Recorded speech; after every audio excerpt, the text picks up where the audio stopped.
bwa mbere mu mateka umutwe wa Hezbollah wakoresheje imwe muri misile rurangiza ifite iterambere muri Israel hafi gusenya inyubako y'ubutasi bwo hanze Mossad. Ni misile y'ubwoko bwa surface to surface zirekurirwa ku butaka cyangwa mu mazi ariko zigiye gutera igitero ku butaka. Igisirikare cya Israel kivuga yuko ari ubwa mbere igitero giturutse muri Libani kigeze rwagati muri Israel mu gihe gukozanyaho bikomeje. Uwo mutwe wa Hezbollah ukorera muri Libani utangaza yuko misile yawo ya balistike yari igamije kwangiza ibiro bikuru by'ubutasi bwo hanze bwa Mossad biri hafi ya Tel Aviv. Byari ku mpamvu ebyiri. Impamvu ya mbere ngo nuko Mossad yaba yaragize uruhare rugaragara kandi rutaziguye ku gitero cyangije utwuma twa Pagers hamwe n'ibyombo by'uyu mutwe. Mossad kandi ngo yongeye kugira uruhare mu rupfu rw'umukomando wa Hezbollah warashwe ku munsi w'ejo, Ibrahim Kubaisi. Mu gitondo cya kare kuri uyu munsi wo kuwa gatatu havugijwe impanda nyinshi cyane zitandukanye zidakuraho muri Tel Aviv. Icyo gihe misile ya Hezbollah yari imaze kwambuka yageze mu kirere cya Israel. Ni misile rurangiza yashoboraga gushwanyuza ikintu cyose yahura nacyo cyangwa se target yari yoherejweho mu gitari guhagarikwa. Ubwirinzi bwo mu kirere bwayibonye hakiri kare cyane buyishwanyaguza itaragera ahantu yagombaga kugera, ariko bikavugwa yuko yataye ibishwangi bito bitoya hafi y'ubutasi bwa Israel Mossad. Hezbollah ntabwo yigeze ivuga niba misile yayo igeze ku ntego cyangwa se niba hano itaragera kuri target yayo. Hezbollah ivuga yuko igitero cyayo cyari cyateguwe neza ko kigomba kugabwa ku nyubako y'ubutasi bwa Mossad.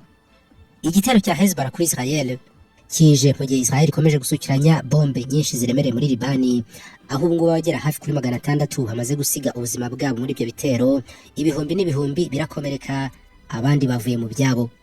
Nibwo bwa mbere uyu mutwe wa Hezbollah utozwa ukanaterwa inkunga na Iran wigambye gukoresha misile balistike kuva mu kwezi kwa 10 ubwo Israel yatagizaga intambara yeruye kuri Hamas muri Gaza, mu gihe uyu mutwe wagabaga ibitero kuri Israel ukica abantu bagera ku 1200, naho abagera kuri 150 baba imbohe z'intambara barashimuswe. Mu itangazo ryayo Hezbollah iragira iti saa 12:15 za mu gitondo kuri uyu munsi wo kuwa gatatu Islamic Resistance yateye misile balistike ya Qader rimwe ku biro by'ubutasi Mossad hafi ya Tel Aviv. Ibi biro bikuru nibyo byakoze ubwicanyi bw'abayobozi bacu hamwe no guturitsa device dukoresha dutumanaho za Pagers. Uyu mutwe uvuga yuko wagabye iki gitero mu rwego rwo gufasha abaturage bo muri Gaza no kurengera Libani n'abaturage bayo. Mu itangazo ryacyo igisirikare cya Israel cyakomeje gusubiramo yuko aribwo bwa mbere igisasu rutura giturutse muri Libani kikitura rwagati muri Israel. Mu kwezi gushize Hezbollah yigambye kugaba ibitero mu kirere ku biro by'ubutasi bwa Israel n'ubundi muri Tel Aviv, ariko uruhande rwa Israel ntirwabyemeje. Bavuze ko nta gitero cyagabwe. Mu makuru yatangajwe mu gitero cya Hezbollah uyu munsi ntabwo bavuze niba hari za casualty zatewe n'iyi misile cyangwa se abasize ubuzima cyangwa ibindi byangiritse. Gusa mu kanya gato gashize nabonye ibitangazamakuru bitandukanye byo muri Israel bivuga yuko leta ngo yaje gutangaza ko nta muntu n'umwe apfiriye muri iki gitero.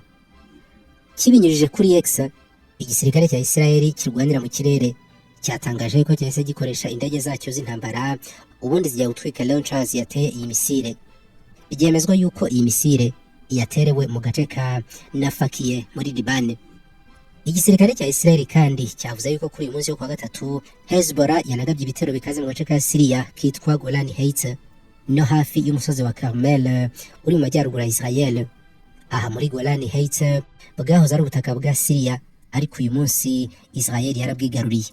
Uretse ibyo kandi systeme z'ubwirinzi bwa Israel ngo zaramukiye mu kazi gakomeye cyane ko guhagarika ibitero bya drone ndetse na rocket. Umunyamakuru umwe wa Al Jazeera ukorera Barajayun muri Liban, Imran Khan, yavuze yuko mu bigaragara Hezbollah yamaze gukaza cyane ubushobozi bwayo bwo kurasa kuri Israel. Uyu yemeza yuko misile rurangiza yarashwe Tel Aviv ku biro bya Mossad ariyo gutanga ubutumwa. Ati ni misile imwe gusa yonyine yarashwe, atariko ubutumwa burakomeye cyane buturuka muri Hezbollah. Ati ubwo butumwa buvuga yuko Hezbollah iri hejuru cyane mu bushobozi bwo kurasa misile balistike. Misile balistike zifatwa nk'intwaro zikaze cyane kandi ziteje akaga kubera ko zishobora gutwara umutwe w'igisasu munini zikaba zaraswa kure cyane mu kindi gihugu.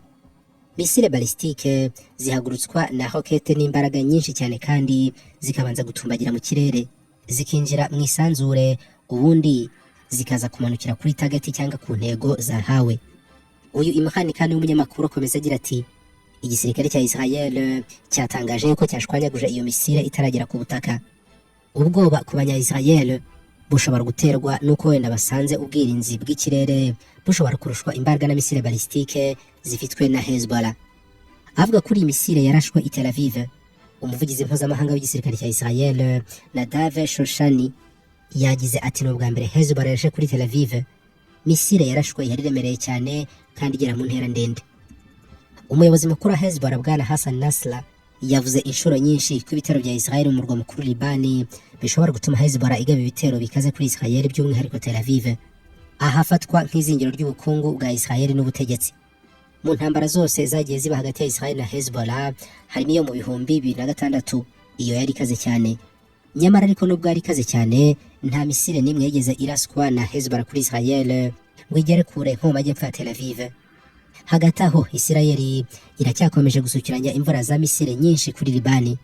Amakuru yemeza yuko ubu tuvugana hamaze kugabwa igitero kinini cyane cy'indege kurusha ibindi byose byabayeho mu mateka. Biremezwa ko Israel yakoresheje indege z'intambara 250 zose zigasuka umuvumba w'ibisasu bigera ku 2000 ku butaka bwa Libani icyarimwe. Ibisasu 2000 ku butaka bwa Libani umunsi umwe ni igitangaza. Intambara ya Israel muri Gaza yakurikiwe n'izindi nyinshi cyane zirimo Hezbollah n'indi mitwe iterwa inkunga na Iran mu mirwano hirya no hino mu burasirazuba bwo hagati. Kuba Israel yaramaze guhindura tageti zayo iri kwibandaho muri Gaza none ikajya muri Libani mu minsi mikeya ishize, byazamuye ubwabo bw'intambara urangiza hagati y'umutwe wa Hezbollah na Israel.